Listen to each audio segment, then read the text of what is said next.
তো আমি যারা আসলে সেদিনও দেখলাম একটা মেয়ে সুইসাইড করছে, ফেসবুকে লাইভে এসে কথা টথা বললে সুইসাইড করছে। আমার কাছে মনে হয় এত আমার এই ক্ষুদ্র সাংবাদিকতার অভিজ্ঞতা থেকে একটা জিনিস আমি নিশ্চিতভাবে বলতে পারি যে বেনজির সাহেব, তারপরে আজিজ সাহেব, তারপরে আসাদ সাহেব, এদের এই যে দুর্নীতির বিভিন্ন তথ্য উদ্ঘাটন, বিভিন্ন ইনভেস্টিগেশন, এগুলো কিন্তু আসলে কোনো সাংবাদিকদের দ্বারা সংগঠিত হয়নি এবং সংগঠিত হওয়া সম্ভবও কিন্তু না। এত এত বড় প্রভাবশালী ব্যক্তির এত এত খুঁটিনাটি ডিটেলস, কোন কোন জায়গায় সম্পত্তি আছে, কোন কোন দাগে আছে, কোন কোন মৌজায় আছে, তাদের আইডি কার্ডের যে ফটোকপি, বিভিন্ন দলিলের ফটোকপি, তার বিভিন্ন গোয়েন্দা তথ্যে বিভিন্ন অ্যাক্সেস, এগুলো কিন্তু কোনো সাংবাদিকদের পক্ষে পাওয়া সম্ভব না। সবকিছু এলোমেলো হয়ে গিয়েছে, এমনভাবে এলোমেলো হয়ে গিয়েছে এবং সবকিছুতে একটা অন্যের সঙ্গে যেভাবে জড়িয়েছে, এগুলো একটা নির্মম পরিণতি ছাড়া এর থেকে বের হওয়া সম্ভব নয়। এবং আপনি দেখুন যে মানুষ মন খারাপ, যখন বেশিরভাগ মানুষের মন খারাপ, আপনি ধরে নেবেন যে প্রকৃতিতে বিশাল গজব সেই মন খারাপের পেছনে অপেক্ষা করছে। যখন কোনো প্রাকৃতিক দুর্যোগ আসে, কোনো খোদাই গজব আসে এবং একটি দেশের সবকিছু যখন ওলট পালট হওয়ার মতো উপক্রম হয়, তার কিছুদিন আগের থেকে আপনি দেখবেন প্রকৃতি খুব বিরূপ আচরণ করছে। হঠাৎ গরম পড়ছে, হঠাৎ ঠান্ডা পড়ছে, অকারণে বৃষ্টি হচ্ছে, প্রবল বৃষ্টি হচ্ছে, এখানে বন্যা, ওখানে ফসল হানি, এই চুরি ডাকাতি রাহাজানি, মানুষের অধৈর্য চূড়ান্ত পর্যায়ে চলে যাওয়া, মারামারি কাটাকাটি, বিবাহ বিচ্ছেদ থেকে শুরু করে সমস্ত কিছু। ভিডিও শুরুতেই বলছি, বেশি কথা বাড়াবো না, খুবই গুরুত্বপূর্ণ কয়েকটি ভিডিও নিয়ে আপনাদের সম্মুখে হাজির হয়েছি। প্রিয় দর্শক, যা ভিডিও শুরুতেই হয়তো আপনারা দেখেছেন সেই গুরুত্বপূর্ণ ভিডিও ফুটেজের অংশগুলো, তো সবাইকে বলবো না টেনে সম্পূর্ণ নিউজটি দেখবেন এবং শুনবেন, আর আপনাদের মূল্যবান মতামত জানাবেন। তবে এখন না, সম্পূর্ণ নিউজটি দেখার পরে, শোনার পরে আপনাদের মূল্যবান মতামত শেষে জানাবেন। তো চলুন আর কথা না বাড়াই, যে ভিডিওগুলোর অংশ বিশেষ আপনারা শুরুতে দেখেছেন সবগুলো ভিডিও আমরা এক এক করে চলুন দেখে আসি। তো দেখার আগে সবাইকে বলবো, যারা এখন পর্যন্ত আমাদের চ্যানেলটি সাবস্ক্রাইব করেনি, প্রতিনিয়ত এ ধরনের সকল প্রকার নিত্য নতুন আপডেট নিউজগুলো পেতে আমাদের চ্যানেলটি সাবস্ক্রাইব করে আমাদের সাথে থাকবেন। আর যারা সাবস্ক্রাইব করেছেন তাদেরকে অসংখ্য ধন্যবাদ জানিয়ে চলুন একটা লাইক দিয়ে আমরা সবগুলো ভিডিও দেখে আসি। আমার এই ক্ষুদ্র সাংবাদিকতার অভিজ্ঞতা থেকে একটা জিনিস আমি নিশ্চিতভাবে বলতে পারি যে বেনজির সাহেব, তারপরে আজিজ সাহেব, তারপরে আসাদ সাহেব, এদের এই যে দুর্নীতির বিভিন্ন তথ্য উদ্ঘাটন, বিভিন্ন ইনভেস্টিগেশন, এগুলো কিন্তু আসলে কোনো সাংবাদিকদের দ্বারা সংগঠিত হয়নি এবং সংগঠিত হওয়া সম্ভবও কিন্তু না। এত এত বড় প্রভাবশালী ব্যক্তির এত এত খুঁটিনাটি ডিটেলস, কোন কোন জায়গায় সম্পত্তি আছে, কোন কোন দাগে আছে, কোন কোন মৌজায় আছে, তাদের আইডি কার্ডের যে ফটোকপি, বিভিন্ন দলিলের ফটোকপি, তার বিভিন্ন গোয়েন্দা তথ্যে বিভিন্ন অ্যাক্সেস, এগুলো কিন্তু কোনো সাংবাদিকদের পক্ষে পাওয়া সম্ভব না।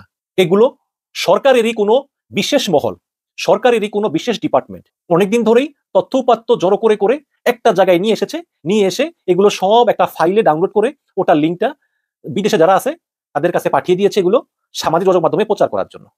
এবং এই কাজগুলো সরকারের ভিতরেই কিছু আমলা আছে তারা এগুলো করতেছে। তার মানে সরকার কিন্তু এখন সরকারের বিরুদ্ধে, দুর্নীতিবাজ এক আমলারা আরেক আমলার বিরুদ্ধে, দুর্নীতিবাজ এক পুলিশ আরেক পুলিশের বিরুদ্ধে, এভাবে নিজেরা নিজেরা কামড়াকামড়ি করে কিন্তু সকল ডিটেলস গুলো ফাঁস করে দিচ্ছে এবং এভাবেই কিন্তু এই তথ্যগুলো আমরা পাচ্ছি।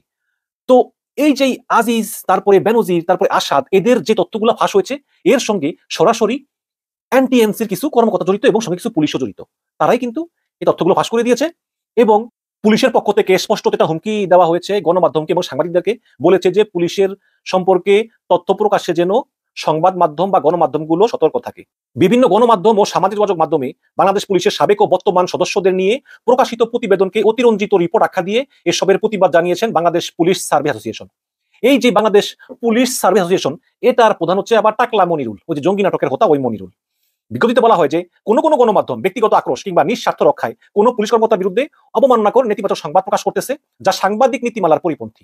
এমত অবস্থায় কি কারণে, কার উদ্দেশ্য হাসিল এবং কার নির্দেশ বাস্তবায়নের জন্য কতিপয় গণমাধ্যম পুলিশের বিরুদ্ধে এই ধরনের কুৎসা লিপ্ত, সেই প্রশ্ন উত্থাপন করা অযৌক্তিক নয়। কি ভাষা!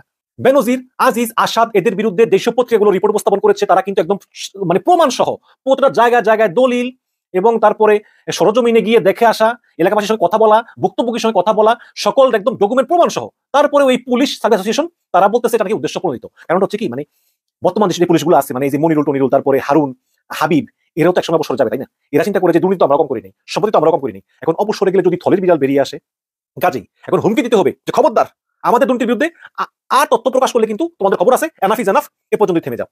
এবং তারা কিন্তু সরকারের উপর চাপ দিয়েছে। আজকে ওবায়দুল কাদের কিন্তু টামটাম করতেছে যে না আমাদের এই বিএনপি আমাদেরকে দুর্নীতিবাজ দল প্রমাণ করতে চায়, পুলিশ দুর্নীতিবাজ প্রমাণ করতে চায়, সেনাবাহিনী দুর্নীতিবাজ প্রমাণ করতে চায়। এখানে বিএনপি আসলে থেকে এখানে তো এগুলো প্রমাণিত যে তারা এই বেনজির আজিজ আসাদের যে অপকর্ম করেছে তো প্রমাণিত, এটা তো বিভিন্ন পত্রিকার মাধ্যমে। এবং বেনজির তো ফাঁস করেছে বসুন্ধরা তো তোমাদের খয়ার খায়, শুধু শুধু বিএনপি দোষ দেয়। আবার স্বরাষ্ট্রমন্ত্রী বলেছেন যে বেনজির আজিজের সম্পত্তি যে অবৈধতা এখনো প্রমাণিত নয়, এগুলো মন গড়া তথ্য। এরকম মানে সরকারও কিন্তু একটা এখন চাপের মধ্যে আছে যে এদিকে যাই না ওদিকে যাই। একদিকে তারা যে পরিমাণ দুর্নীতি করতেছে তা তো দেশের জন্য খারাপ, আবার যদি অবসরপ্রাপ্ত পুলিশের উপর বেশি অ্যাকশন নিয়ে ফেলি তাহলে বর্তমানে যে চাকরিরত পুলিশ আছে তারা কিন্তু হাসিনার অবৈধ ক্ষমতা দীর্ঘস্থায়ীকরণে কিন্তু সাহায্য করবে না, যেই হাসিনার আসলে পুলিশ ছাড়া আর কেউ নেই। তো এই কারণেই এখন এই পুলিশরা নিজেরা ভয় আছে যে অবসরে গেলে কি হয়। তো এই কারণে কে জন্য দায়ী, তথ্য পাইলো কোন জায়গা থেকে? এখন এই হাবিব হারুন এবং মনিরুল্লাহ চিন্তা করতেছে যে কিরে এত তথ্য ওরা পায় কিভাবে? নিশ্চয়ই এই পুলিশের ভিতরে কেউ তথ্য দেয়, অবশ্যই, না হলে তো পাওয়ার কথা না। তখন তারা অনুসন্ধান শুরু করে এবং অনুসন্ধান শুরু করে তারা কিছু ক্লু পায়। যেটারই একটা খবর ছাপিয়েছে আজকের পত্রিকা, সেখানে লিখেছে যে আসাদুজ্জামান মিয়ার তথ্য দিয়ে ফেসে যাচ্ছেন 3 পুলিশ কর্মকর্তা। ঢাকা মহানগর পুলিশের সাবেক কমিশনার আসাদুজ্জামান মিয়ার ব্যক্তিগত তথ্য কিভাবে অনলাইনে গেল তা নিয়ে তদন্ত শুরু করেছে। প্রাথমিক তদন্তে জানা গিয়েছে যে গাজীপুর মহানগর পুলিশের বৈধ আরিপাতা শাখা, সংক্ষেপে LIC থেকেই তথ্য সংগ্রহ করা হয়েছিল। এই ঘটনায় এক অতিরিক্ত উপ পুলিশ কমিশনার সহ 3 জনকে অভিযুক্ত করা হয়েছে। মানে একজন উপ পুলিশ কমিশনার সহ 3 জনকে অভিযুক্ত করা হয়েছে। পুলিশের ভিতরে কিন্তু টুকটাক ভালো লোক আছে, সব পুলিশ কিন্তু খারাপ না। এর মধ্যে অতিরিক্ত উপকমিশনারকে সাময়িক বরখাস্ত করে রংপুর রেঞ্জে সংযুক্ত করার জন্য পুলিশ সদর দপ্তর থেকে স্বরাষ্ট্র মন্ত্রণালয়ে চিঠি পাঠানো হয়েছে। স্বরাষ্ট্র মন্ত্রণালয়ের দায়িত্বশীল সূত্র এই তথ্য নিশ্চিত করেছে। সূত্র জানায় যে আসাদুজ্জামান মিয়াকে নিয়ে গণমাধ্যমে প্রকাশিত সংবাদের ব্যাপারে 12 জুন ফেসবুকে প্রতিক্রিয়া জানিয়ে একটা পোস্ট দেন জাওয়াদ নির্ঝর নামের এক প্রবাসী। এই জাওয়াদ নির্ঝর কিন্তু আমার খুব কাছের একজন লোক, আমার সঙ্গে তার ব্যক্তিগত সম্পর্ক আছে। তিনি লন্ডনে থাকেন, মাঝে মধ্যে আমাদের প্রায় দেখা হয়, তবে ইদানিং 2-3 মাস ধরে দেখা হচ্ছে না। বাট আগে নিয়মিত দেখা হতো, মাঝে মধ্যে কথা হয়। জাওয়াদ নির্ঝর একজন খুবই উন্নত মানের অনুসন্ধানী সাংবাদিক এবং তার করাপশন ইন মিডিয়া একটা পেজও আছে। করাপশন ইন মিডিয়া যারা সাবস্ক্রাইব করতে চান সাবস্ক্রাইব করতে পারেন বা ফলো করতে পারেন।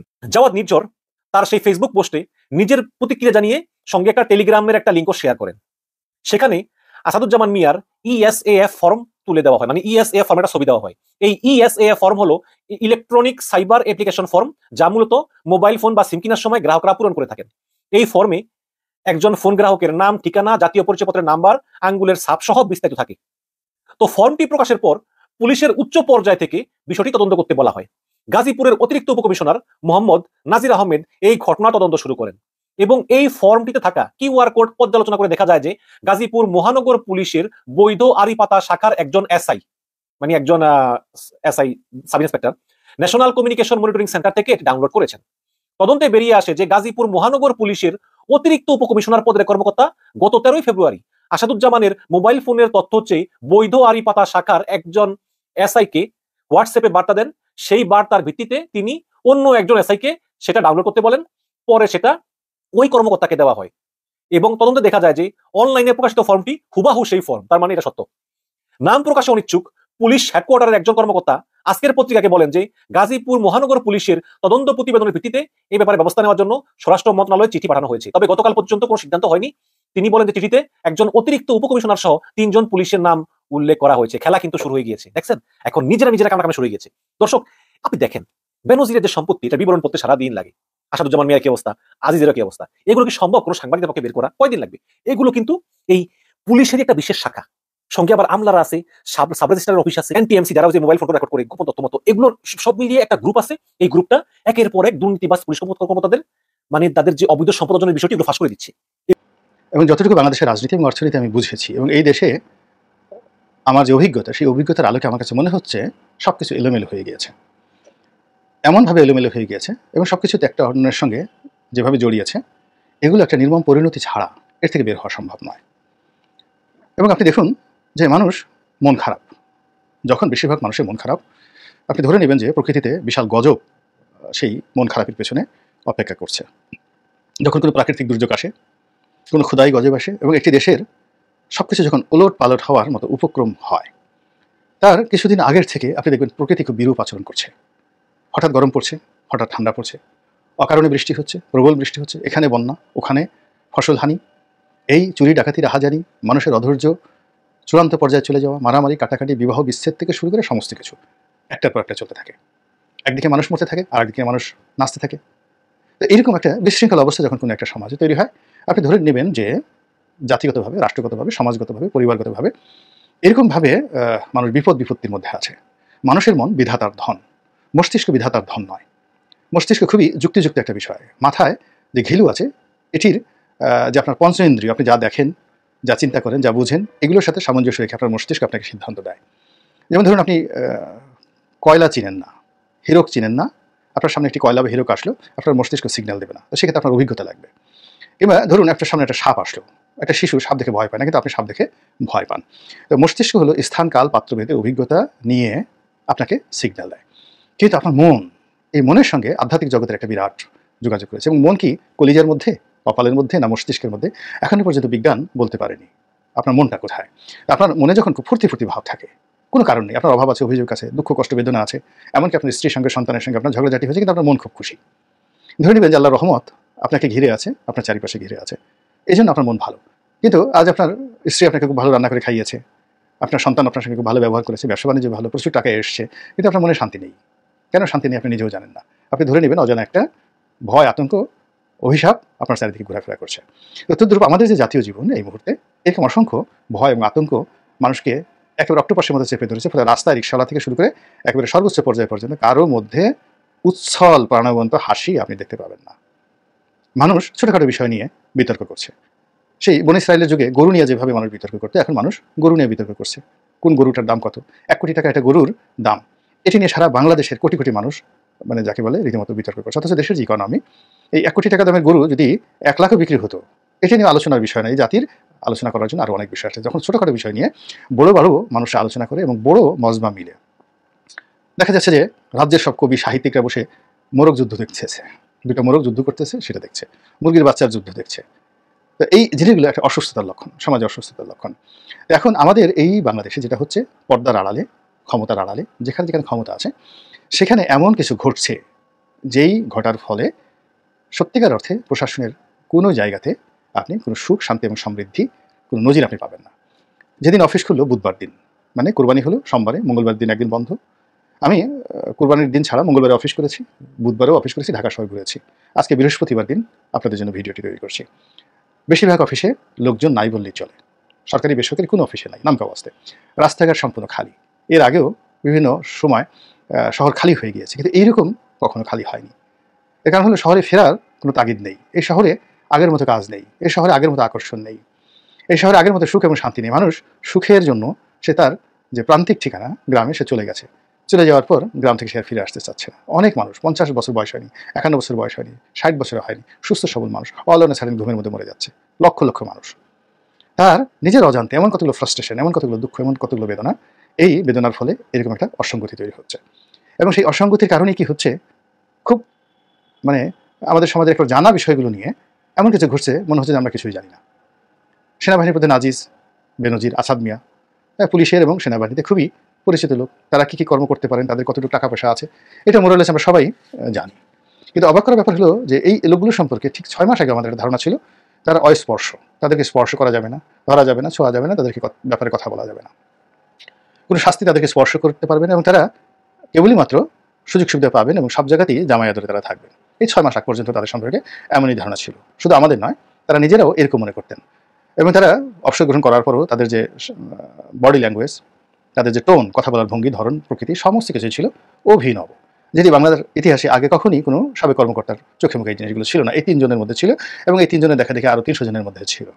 কিন্তু এই গত কয়েকদিনে এই 3 জনকে নিয়ে যে কাণ্ডগুলো ঘটেছে, এই কাণ্ডগুলো বাংলার ইতিহাসে ইতিপূর্বে কখনো ঘটেনি। তারা লোক সমাজে আসতে পারছে না, তারা দেশে না বিদেশে। ওইভাবে বলা যাচ্ছে না, আসাদ মিয়া কেউ বলছে আমেরিকা গেছেন, কেউ বলছে সিঙ্গাপুর গেছেন। তিনি একটা ভিডিও তে বলেছেন যে তিনি দেশের বাইরে আছেন চিকিৎসা করার জন্য, কিন্তু আমেরিকা না সিঙ্গাপুর তিনি সে কথা বলেননি। বেশ দাড়ি রেখেছেন, পাকা পাকা দাড়ি, এবং একটা চেয়ারে বসে তিনি বিবৃতি দিয়েছেন যে তিনি 22 তারিখে দেশে ফিরবেন, 22 তারিখে দেশে ফিরবেন। তো আসাদুজ্জামান মিয়া ঢাকা মেট্রোপলিটন পুলিশের কমিশনার ছিলেন, এবং তাকে নিয়ে অনেকগুলো পত্রিকা রিপোর্ট করেছে। মিয়া সাহেবের যত সম্পত্তি, এটা সবচেয়ে জনপ্রিয় একটা হেডলাইন মানবজমিন প্রকাশ করেছে। এবং এর ধারাবাহিকতায় অন্যান্য ছোটো ছোটো যারা নিউজ পোর্টাল আছে এবং ব্যক্তি আছে সামাজিক মাধ্যমে, তার 14 গোষ্ঠী কার কী আছে না আছে সব কিছু একটার পর একটা চলে আসছে। তো এই যে আসাদ মিয়াকে নিয়ে এরকম একটা ঘটনা ঘটবে, বেনজির সাহেবকে নিয়ে এমন একটা ঘটনা ঘটবে, আজিজ সাহেবকে নিয়ে এরকম ঘটনা ঘটবে, এবং ঘটে যাচ্ছে, শুধু একটার পর একটা ঘটে যাচ্ছে। বড় বড় পত্রিকা, মূল ধারার পত্রিকাগুলো এই কাজগুলো করে যাচ্ছে, এবং রাষ্ট্র তাদেরকে ওন করছে না, দল তাদেরকে ওন করছে না, এবং তাদেরকে প্রকৃতির হাতে ছেড়ে দেওয়া হয়েছে। এবং যে সরকারের জন্য, আওয়ামী লীগের জন্য তারা জীবন বাজি রেখেছেন, এটা হলো প্রথম। দ্বিতীয়ত, তারা যে দুর্নীতি যদি করে থাকেন, এটা তাদের দ্বিতীয় গ্রেড। প্রথম গ্রেড হলো তারা আওয়ামী লীগের জন্য সব করেছেন, এই কাজ করতে গিয়ে তারা একবার আল্লাহর কথা স্মরণ করেননি, রাসূলের কথা স্মরণ করেননি, কোরআন হাদিস তারা মানে কোথায় রেখেছেন আল্লাহ জানে। তাদের পিতামাতার যে দোহাই, শৈশবের শিক্ষা, কোনো কিছুই তারা মানেননি। তারা কেবলই মাত্র আওয়ামী লীগের কথা স্মরণ করেছেন, আওয়ামী লীগ নেতাদের স্বার্থ দেখেছেন এবং আওয়ামী লীগকে সাহায্য করা তাদের যুগ জনমের সার্থকতা। এই বিশ্বাস নিয়ে তারা তাদের কর্মজীবন বলি দিয়েছেন। আমি আবার বলছি, কর্মজীবনকে বলি দিয়েছেন। বলি তো বুঝেন, একেবারে মাথা নুয়ে দেওয়া এবং সেখানে তার ঘাড় মানে শরীর থেকে ঘাড় আলাদা করে দেওয়া পশুর, এটাকে বলা হয় বলিদান। তো তাদের যে সার্ভিস লাইফ, সেই সার্ভিস লাইফটি আওয়ামী লীগের কাছে তারা বলি দিয়েছেন নিঃশর্তভাবে।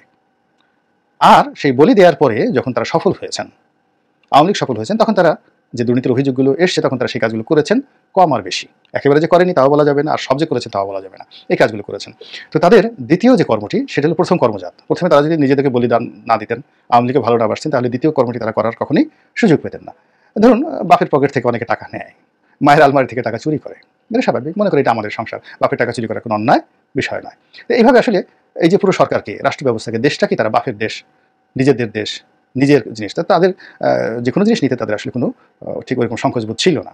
ওই জায়গাতে অন্য মানুষ থাকলে তারা কী করতেন আমি বলতে পারি না। তো আসাদ মিয়া মানে বা বেনজির সাহেব, আজিজ সাহেব, তারা যে কন্ট্রিবিউশন সরকারের প্রতি তাদের যে কন্ট্রিবিউশন, সেই কন্ট্রিবিউশন অনুযায়ী এরকম কিছুটা হতে পারে, এটা মোরালেস আমরা সবাই জানতাম। কিন্তু এখন যেটি হচ্ছে সেটি হলো তাদেরকে প্রকৃতির হাতে ছেড়ে দেওয়া হয়েছে, আল্লাহর হাতে ছেড়ে দেওয়া হয়েছে, তাদেরকে দুদকের হাতে ছেড়ে দেওয়া হয়েছে, আইন আদালতের দিকে ছেড়ে দেওয়া হয়েছে। এবং কোনো কারণে যদি সরকারের পরিবর্তন হয় তারা জনগণের জিম্মায় চলে আসবে, তারা আসবে, তাদের আত্মীয় স্বজন আসবে, তাদের সহায় সম্পত্তি আসবে, তাদের নাতি পুতি ধুতি সুতি, এই পরবর্তী বংশধর আসতেই থাকবে, জনগণের মানে ক্রোধের শিকার হতে পারে। এবং জনগণের ক্রোধ যে কি পরিমাণ যায়, আপনি এখন এই যে গরু নিয়ে যে বাংলাদেশে তুলকালাম কাণ্ড হচ্ছে, যারা গরু কিনেছেন, যারা গরু বিক্রি করেছেন, এই সব মানুষগুলো ঠিক একটা পাগলের মতো হয়ে গেছে, পারলে সেই কি যে করে। তো এইরকম একটা বিশ্রী অবস্থার সৃষ্টি হয়েছে। এবং এই বিশ্রী অবস্থার কারণে কি হচ্ছে, সরকার অভ্যন্তরে যে ক্ষমতার বলয়গুলো, যেগুলো সরকারকে ক্ষমতায় বিভিন্ন সময় এনেছে এবং অনাগত দিনে সরকারকে ক্ষমতায় থাকতে হলে এবং ক্ষমতা আসতে হলে এই বলয়গুলোকে আরও শক্তিশালী করতে হবে। আরও নতুন বেনজির লাগবে উইথ নিউ ডাইমেনশন, নতুন আসাদুজ্জামান মিয়া লাগবে, নতুন আজিজ লাগবে, নিউ ডাইমেনশনে লাগবে। তো এই আজিজ, বেনজির এবং আসাদ তৈরির যে ফার্ম হাউস বা মেশিন, সেই মেশিনটি এই কাণ্ড কারখানার ফলে অকেজ হয়ে গেছে। ফলে কোন বনেগা আসাদ, কোন বনেগা বেনজির, কোন বনেগা আজিজ, এই যে প্রকল্পগুলো, সেই প্রকল্পগুলো অন্ধকারের মধ্যে পড়েছে, অনিশ্চয়তার মধ্যে পড়েছে। এবং এই প্রকল্পে যারা অভিনয় করবেন, এই প্রকল্পে যারা শ্রম দেবেন, এই প্রকল্পের যারা প্রকল্প কর্মকর্তা হবেন, সদস্য হবেন, তাদের মধ্যে এক ধরনের আতঙ্ক ছড়িয়ে পড়েছে। সবাই, আমরা বাংলায় যেটা খুব টাস্কি বলি, অনেকটা টাস্কি খেয়ে গিয়েছে যে কি হলো, কি লাভ, কি আর করব, আমাদের কি হবে গো, কই যাবো গো, যাওয়ার তো জায়গা নেই, কোথায় রাখবো যে টাকাগুলো আছে, একটা ফ্ল্যাট কিনেছি, 10টা ফ্ল্যাট কিনেছি, যা কিনেছি, কী হবে এগুলোর। আর অনেক ঘাপটি মেরে থাকা বড় বড় যারা কুশীলক, অনেক টাকা পয়সা যারা রোজগার করে ফেলছেন, তাদের জীবন রীতিমতো হারাম হয়ে গিয়েছে। তো কাজেই এই যে অভ্যন্তর পর্দার অন্তরালে যে পায়ের আওয়াজ শুরু হয়েছে। তো আমি যারা আসলে সেদিনও দেখলাম একটা মেয়ে সুইসাইড করছে, ফেসবুকে লাইভে এসে কথা বলে সুইসাইড করছে। আমার কাছে মনে হয় এত পড়াশোনা কইরা মানুষ যখন সুইসাইড করে তখন আসলে আমি খুব হতাশ হই যে আমি তো মনে করি যে জীবনের শেষ দিন আমার হবে, এই দিনও সকালবেলা আমি কিছু না কিছু দিয়ে যেতে চাই পৃথিবীর জন্য কাজে লাগে। কিন্তু তারা কিভাবে এত ইয়াং মানুষগুলো সুইসাইড করে আমি আসলে বুঝতে পারি না। আছে এরা দেখবা রাতে এদের ঘুম আসে না, এরা রাতে 4টা পর্যন্ত দেখা যায় জেগে থাকে, আবার ঘুম থেকে উঠে সকাল 12টা 1টায়। এরা কাজের সময়টাই কিন্তু লিমিটেড। এরা ওই যারা এরকম ঘুম হয় না, ঘুম থেকে উঠে দেরিতে, বেশিরভাগই আবার দেখা যায় যে বড় বড় ধনী লোকের সন্তান। পরে দেখা যায় যে এরা আসলে খুব বেশি সমাজে দিতে পারে না। তাই এইসব ছেলে মেয়েদের উদ্দেশ্যে আমার একটাই বক্তব্য যে তোমাদের লাইফস্টাইল তোমরা হ্যাপি হয়তো, কিন্তু ভাই আসো একটু গ্রামে, তুমি তোমার বাবার গ্রামে যাও, কষ্ট হবে, রাস্তা ভালো না, কিন্তু জীবনের কিছু মিনিং, অর্থ খুঁজে পাবা। যে জীবনে শুধু নিজে ভালো থাকার মধ্যেই ওই শান্তিটা নাই, যে শান্তিটা অনেকজনকে সাথে করে নিয়ে ভালো থাকার। তো আমি তারা আসলে সেদিনও দেখলাম একটা মেয়ে সুইসাইড করছে, ফেসবুকে লাইভে এসে কথা বলে সুইসাইড করছে। আমার কাছে মনে হয় এত পড়াশোনা কইরা মানুষ যখন সুইসাইড করে তখন আসলে আমি খুব হতাশ হই যে আমি তো মনে করি যে জীবনের শেষ দিন আমার হবে, এই দিনও সকালবেলা আমি কিছু না কিছু দিয়ে যেতে চাই পৃথিবীর জন্য কাজে লাগে। কিন্তু তারা কিভাবে এত ইয়াং মানুষগুলো সুইসাইড করে আমি আসলে বুঝতে পারি না। এটা আমার কাছে এক সময় মনে হয় যে এটা এক ধরনের অসুখ মনে হয়, নাইলে এইভাবে মানুষ তার জীবন তারে শেষ করে দিতে পারে না। জীবনে কত সুন্দর জিনিস আছে দেখো, চাইলে কত মানুষের সেবা করা যায়। এই যে আজকে আমরা সকালবেলা 9টার সময় বের হয়ে গেছি, আজকে হয়তো সারাদিন আমরা বিভিন্ন ভাঙ্গন, মানুষের কষ্ট, এগুলো দেখার চেষ্টা করবো, কিছু ত্রাণ মানুষকে দিব। কিন্তু এই যে মানুষ হিসাবে মানুষের সাথে যে ভ্রাতৃত্ব, মানুষের প্রতি টান, এই টানই তো মানুষকে অন্যরকম প্রাণীতে রূপান্তরিত করে, আশরাফুল মাখলুকাত বানায়। কিন্তু বেশিরভাগ মানুষ জানেই না আসলে তার উদ্দেশ্য কি, সে জানেই না যে তার বেঁচে থাকার মিনিং কি। ওই লেভিশ লাইফ লিড করতে করতে দেখা যায় যে জীবনের বেশিরভাগ সময়টা সে কাটাই দেয়। শেষ বয়সে এসে দেখা যায় যে সে বুঝতে পারে যে না আসলে অনেক বড় ভুল হয়ে গেছে। প্রিয় দর্শক শ্রোতা, সবগুলো ভিডিওই আপনারা আশা করে দেখেছেন এবং সকলের কথাগুলো মনোযোগ সহকারে আপনারা শুনেছেন। তো সবগুলো ভিডিও দেখার পরে, সকলের কথা শোনার পরে আপনাদের কি মতামত, আপনার মনের ভিতরে কী জল্পনা কল্পনা হচ্ছে, সেটা অবশ্যই এখন আপনারা কমেন্ট বক্সে জানিয়ে দিতে ভুলবেন না।